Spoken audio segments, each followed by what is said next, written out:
All right, To Kill a Mockingbird, Chapter 30, Answers. So hopefully you have your theory that ties in all the clues as to the death of Bob Ewell and who the sheriff and Scout are talking about towards the end of the chapter.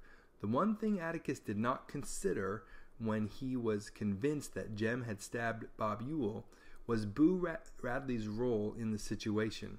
It's almost like he forgot Boo was there and was so focused on how to handle Jem's involvement in order to not make it look like a cover-up that he forgot this extra person.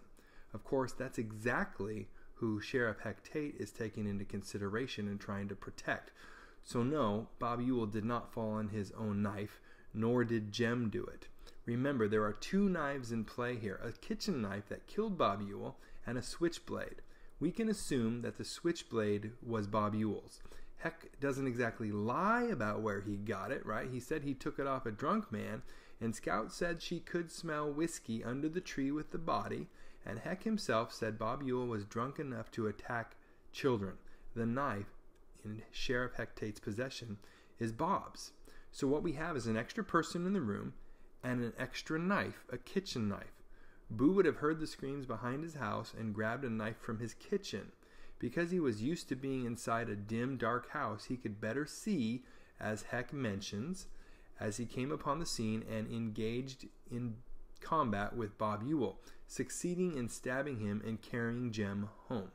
Heck Tate wants to protect Boo, as he not only sees what he did as heroic, he also knows that making him a town celebrity would be destructive to Boo's life. Boo is a solitary person that is withdrawn from the public eye. He is able to communicate this to Atticus without mentioning Boo by name, but we know Atticus finally understands as he tells Scout that Bob Ewell fell on his knife, which is what throws some people off. But also, though, thanks Boo for saving his children at the end of the chapter. So we know that he knows that Boo stabbed Bob Ewell. The last thing is to tackle is Scout's mention of the title of the book. Up to this point, we only knew the title literally, that Atticus had told Jem and Scout not to shoot mockingbirds with their BB guns, as mockingbirds did not harm humans, but only made beautiful music. So in this chapter, Scout mentions it, that making a public spectacle of Boo would be like shooting a mockingbird.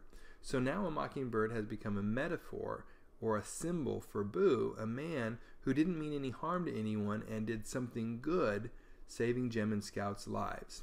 So Boo is a mockingbird that was spared. But there are two symbolic mockingbirds in the novel. There's another character who also meant no harm and did kind acts, except this symbolic mockingbird was not spared. Any ideas on who that was? I'm hoping you can figure it out, as I'm not going to give that last thing away. You can put your thoughts in the box below.